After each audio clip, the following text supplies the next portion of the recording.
Hi hello ನಮಸ್ಕಾರ. ಸಮಯ ಸಾಧನೆ ಚಾನಲ್ಗೆ ಸ್ವಾಗತ. ಅತಿಥಿ ಶಿಕ್ಷಕರ CET ಪ್ರಶ್ನೆ ಪತ್ರಿಕೆಯನ್ನು ಇವತ್ತು ವಿಶ್ಲೇಷಣೆ ಮಾಡ್ತಾ ಹೋಗೋಣ.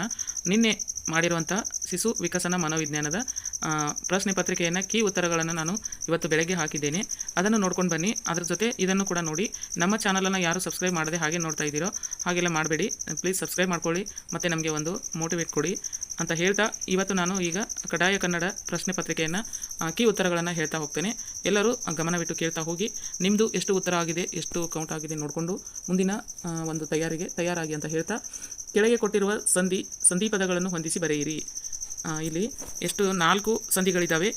ಇದರಲ್ಲಿ ಒಂದಕ್ಕೊಂದು ನಾವು ಕರೆಕ್ಷನ್ ಮಾಡಿ ಅದರಲ್ಲಿ ಸರಿಯಾದ ಉತ್ತರ ಯಾವುದು ಅಂತಂದರೆ, ಯಾಕಂದರೆ ನಾನು ಎಲ್ಲ ಹೇಳ್ತಾ ಹೋದರೆ ಲೆಂತಿ ಆಗ್ತದೆ, ಅದಕ್ಕೆ ಅಂದ್ಕೊಂಡು ನಾನು ಓನ್ಲಿ ಉತ್ತರ ಮಾತ್ರ ಹೇಳ್ತಾ ಹೋಗ್ತೇನೆ. ಯಾವುದು ಅಂದರೆ ಉತ್ತರ ಇಲ್ಲಿ ಸಿ ಉತ್ತರ ಕರೆಕ್ಟ್ ಆಗಿದೆ ನೋಡಿ. ಸಿ ಉತ್ತರ ಕರೆಕ್ಟ್ ಆಗಿದೆ, ನೀವು ಕರೆಕ್ಷನ್ ಮಾಡ್ಕೊಳ್ಳಿ. ಓಕೆನಾ? ನೆಕ್ಸ್ಟ್ ಕ್ವಶನ್, ಎರಡನೇ ಕ್ವಶನ್. ಈ ಕೆಳಗಿನ ಪದಗಳಲ್ಲಿ ಸರಿಯಾದ ಸಮಾಸ ಪದಗಳನ್ನು ಹೊಂದಿಸಿ ಬರೆಯಿರಿ ಅಂತ ಇದೆ. ಇಲ್ಲಿ ಕೂಡ ನೀವು ಈ ಸಮಾಸಗಳನ್ನು ಹೊಂದಿಸಿ ಯಾವುದು ಉತ್ತರ ಅಂತ ತಿಳ್ಕೊಬೇಕಾಗ್ತದೆ. ನೀವು ಕರೆಕ್ಷನ್ ಮಾಡ್ಕೊಳ್ಳಿ, ಯಾಕಂದರೆ ಲೆಂತಿ ಆಗೋಗೋಸ್ಕರ ನಾನು ಉತ್ತರ ಮಾತ್ರ ಹೇಳ್ತಾ ಹೋಗ್ತೇನೆ. ಇಲ್ಲಿ ಸರಿಯಾದ ಉತ್ತರ ಎ ಉತ್ತರ ಸರಿಯಾಗಿದೆ.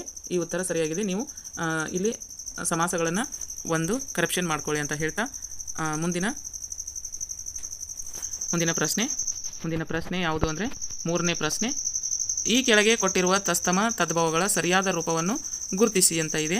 ಇಲ್ಲಿ ಕೂಡ ನೀವು ಯಾವುದು ಸರಿಯಾದ ರೂಪ ಇದೆ ಅಂತ ತಿಳ್ಕೋಬೇಕು ನೋಡಿ. ಇಲ್ಲಿ ನಾನು ಹೇಳಬೇಕು ಅಂದರೆ ಎಲ್ಲ ಹೇಳ್ತಾ ಹೋದರೂ ಕೂಡ ಏನಾಗ್ತದೆ, ಇಲ್ಲಿ ಸ್ವಲ್ಪ ಟೈಮ್ ತೊಗೊಳ್ತದೆ. ಅದಕ್ಕಾಗಿ ಲೆಂತಿ ಆದರೆ ಯಾರು ವಿಡಿಯೋಗಳನ್ನು ನೋಡಲಿಕ್ಕೆ ಇಂಟ್ರೆಸ್ಟನ್ನು ತೋರಿಸೋದಿಲ್ಲ. ಎಲ್ಲರ ಕಡೆ ಕ್ವಶನ್ ಪೇಪರ್ ಇರ್ತದೆ, ನೀವು ಕೂಡ ಓದ್ತಾ ಹೋಗ್ತೀರಿ. ಆದರೆ ಹೊಸಬರಿಗೆ ಮಾತ್ರ ಓದಲಿಕ್ಕೆ ಬರಲ್ಲ, ಅವರು ನೋಡ್ಬೋದು. ಇಲ್ಲಿ ನಿಮ್ಮ ಕಡೆ ಆಲ್ರೆಡಿ ಎಕ್ಸಾಮ್ ಬರೆದು ಬಂದವರು ನಿಮ್ಮ ಕಡೆನೇ ಕ್ವಶನ್ ಪೇಪರ್ ಇರ್ತದೆ, ನಿಮಗೆ ಓನ್ಲಿ ಆನ್ಸರ್ ಮಾತ್ರ ಸಿಕ್ಕರೆ ಸಾಕಾಗ್ತದೆ. ಅದಕ್ಕೆ ಅಂದ್ಕೊಂಡು ಇಲ್ಲಿ ಉತ್ತರ ಯಾವುದು ಅಂದರೆ 4 ಉತ್ತರ ಆಗ್ತದೆ.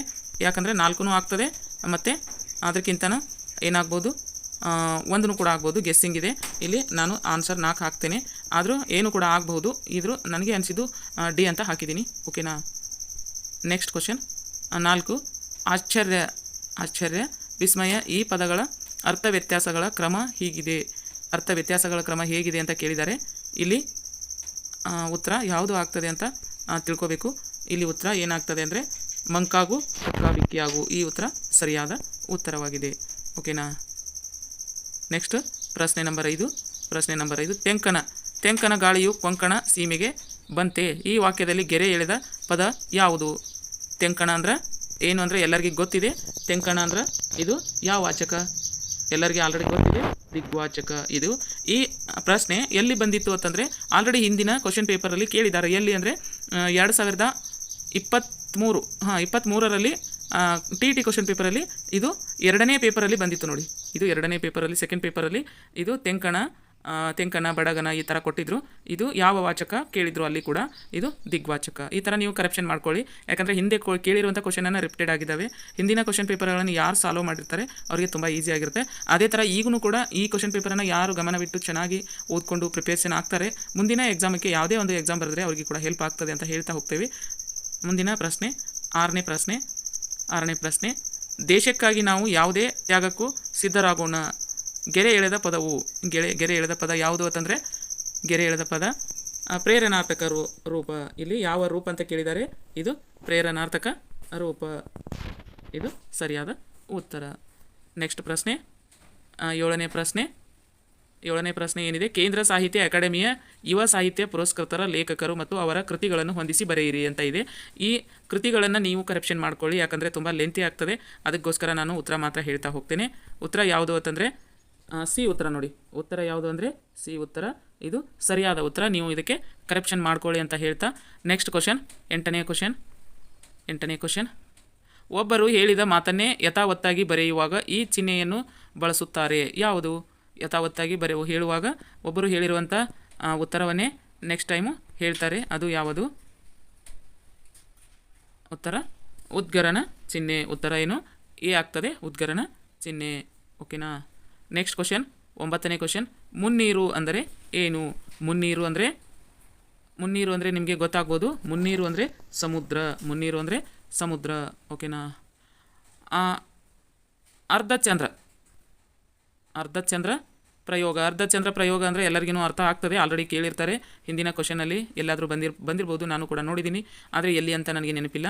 ಅರ್ಧಚಂದ್ರ ಪ್ರಯೋಗ ನುಡಿಗಟ್ಟಿನ ಅರ್ಥ ಏನು ಅಂದರೆ ಕುತ್ತಿಗೆ ಹಿಡಿದು ನೂಕುವುದು, ಕುತ್ತಿಗೆ ಹಿಡಿದು ನೂಕುವುದು. ನೆಕ್ಸ್ಟ್ ಕ್ವಶನ್ ಜಲದ ಪದದ ಅರ್ಥವೇನು? ಜಲದ ನೀರಿನ. ಓಕೆನಾ. ನೆಕ್ಸ್ಟ್ ಪ್ರಶ್ನೆ 12. ದ್ವಿರುಕ್ತಿ ಮತ್ತು ಅನುಕರಣಾವ್ಯಯಗಳಲ್ಲಿ ಸರಿಯಾದ ಜೋಡಿಯನ್ನು ಗುರುತಿಸಿ. ದ್ವಿರುಕ್ತಿ ಮತ್ತು ಅನುಕರಣಾವ್ಯಯಗಳಲ್ಲಿ ಸರಿಯಾದ ಜೋಡಿಯನ್ನು ಗುರುತಿಸಿ. ಇಲ್ಲಿ ಸರಿಯಾದ ಉತ್ತರ ಏನು ಅಂದರೆ ಇಲ್ಲಿ ನೀವು ಕರೆಕ್ಷನ್ ಮಾಡ್ಕೋಬಹುದು, ಯಾಕಂದರೆ ಲೆಂತಿ ಆಗೋಗೋಸ್ಕರ ನಾನು ಮಾಡೋದು. ಬಿ ಮತ್ತು ಡಿ ಆಗ್ತದೆ ಉತ್ತರ. ಬಿ ಮತ್ತು ಡಿ ಆಗ್ತದೆ, ನೀವು ಕರೆಕ್ಷನ್ ಮಾಡ್ಕೊಳ್ಳಿ. ಓಕೆನಾ. ಪ್ರಶ್ನೆ 13. ತಕರಾರು ಎನ್ನುವುದು ಈ ಭಾಷೆಯ ಪದ. ತಕರಾರು ಎನ್ನುವುದು ಯಾವ ಭಾಷೆಯ ಪದ? ತಕರಾರು ಎನ್ನುವುದು ಅರಬಿ ಭಾಷೆಯ ಪದ. ಇದು ಅರಬಿ ಭಾಷೆಯ ಪದ. ಪದ್ಯಂ, ವದ್ಯಂ, ಗದ್ಯಂ, ಹೃದ್ಯಂ ಎಂದು ಗದ್ಯದ ಹಿರಿಮೆಯನ್ನು ಸಾರಿದ ಕವಿ ಯಾರು? ಈ ಪದ್ಯವನ್ನು ಸಾರಿದ ಕವಿ ಮುದ್ದಣ್ಣ. ಆಲ್ರೆಡಿ ಎಲ್ಲರಿಗೂ ಗೊತ್ತಿರೋದಂಥ ವಿಷಯ. ನೆಕ್ಸ್ಟ್ ಕ್ವಶನ್ 13ನೇ ಕ್ವಶನ್. 15ನೇ ಕ್ವಶನ್. ಇಲ್ಲಿ ಯಾರು ಮುಖ್ಯರಲ್ಲ, ಯಾರು ಅಮುಖ್ಯರಲ್ಲ? ಈ ಸಾಲುಗಳು ಯಾವ ಕೃತಿಯಲ್ಲಿ ಬರುತ್ತವೆ? ಈ ಸಾಲುಗಳು ಯಾವ ಕೃತಿಯಲ್ಲಿ ಬರುತ್ತವೆ ಅಂದರೆ ಇಲ್ಲಿ ಕುವೆಂಪು ಅವರ ಮಲೆಗಳಲ್ಲಿ ಮದುಮಗಳು, ಇದು ಉತ್ತರ ಆಗುತ್ತೆ. ಓಕೆನಾ. ಪ್ರಶ್ನೆ ನಂಬರ್ 16. ಕನ್ನಡಕ್ಕೆ ಬಂದ ಮೊದಲ ಅಂತಾರಾಷ್ಟ್ರೀಯ ಬೂಕರ್ ಪ್ರಶಸ್ತಿಯು ಯಾರಿಗೆ ಸಂದಿದೆ ಅಂತ ಇದೆ. ಎ, ಬಿ, ಸಿ ಮತ್ತು ಡಿ ಇದೆ. ಡಿ ಇಲ್ಲ, ಎ, ಬಿ, ಸಿ ಮಾತ್ರ ಉತ್ತರಗಳಿದ್ದಾವೆ. ಇದರಲ್ಲಿ ಸರಿಯಾದ ಉತ್ತರವನ್ನು ಗುರುತಿಸಿ ಅಂತ ಕೊಟ್ಟಿದ್ದಾರೆ.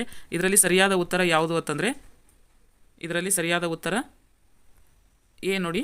ಇಲ್ಲಿ ಎ ಮತ್ತು ಬಿ ಇವರಿಬ್ಬರಿಗೆ ಕೂಡ ಬಂದಿದೆ. ಎ ಮತ್ತು ಬಿ ಇವರಿಬ್ಬರಿಗೆ ಕೂಡ ಬಂದಂತಹ ಉತ್ತರ. ಓಕೆನಾ.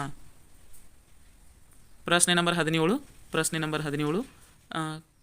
ಕುರಕ್, ಮಾಲ್ಟೋ ಮತ್ತು ಬ್ರಾಹುಯಿ ಈ ಮೂರು ಭಾಷೆಗಳು ಯಾವ ಭಾಷೆಯಿಂದ ಬಂದಿವೆ? ಈ ಮೂರು ಭಾಷೆಗಳು ಉತ್ತರ ದ್ರಾವಿಡ ಭಾಷಾ ವರ್ಗಕ್ಕೆ ಸೇರಿದವು.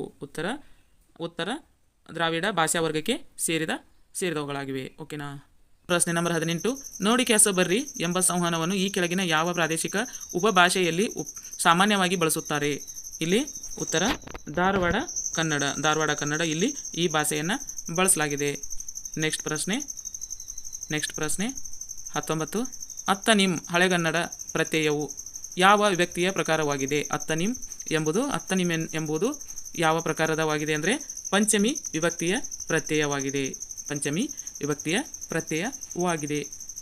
ಪ್ರಶ್ನೆ ನಂಬರ್ 20. ಇದು ಕಾಲವಾಹಿನಿ, ಇದು ಯಾವ ಪ್ರಕಾರದ ಅಲಂಕಾರವಾಗಿದೆ? ಇದು ಕಾಲವಾಹಿನಿ ಎಂಬುದು ಯಾವ ಪ್ರಕಾರದಾಗಿದೆ? ಇಲ್ಲಿ ಉತ್ತರ ರೂಪ ಅಲಂಕಾರ. ಉತ್ತರ ಏನು ಅಂದರೆ ರೂಪ ಅಲಂಕಾರ. ಓಕೆನಾ. ಇಲ್ಲಿವರೆಗೆ ನಾನು 20 ಪ್ರಶ್ನೆಗಳಿಗೆ ಉತ್ತರಗಳನ್ನು ಕೊಟ್ಟಿದ್ದೇನೆ. ಇದರಲ್ಲಿ ಏನಾದರೂ ಚೇಂಜಸ್ ಆದರೆ 1, 2 ಅಥವಾ 3 ಏನಾದರೂ ಚೇಂಜಸ್ ಆಗಬಹುದು, ಆಗ್ಲಿಕ್ಕೂ ಇಲ್ಲ, ಹೇಳಲಿಕ್ಕಾಗಲ್ಲ. ಯಾಕಂದರೆ ಇದು ಗೌರ್ಮೆಂಟ್ ಆನ್ಸರ್ ಅಲ್ಲ, ಇದು ನಾವು ರೆಡಿ ಮಾಡಿರುವಂಥ, ನಾವು ಹುಡುಕಿ ತೆಗೆದಿರುವಂತಹ ಉತ್ತರಗಳಾಗಿವೆ.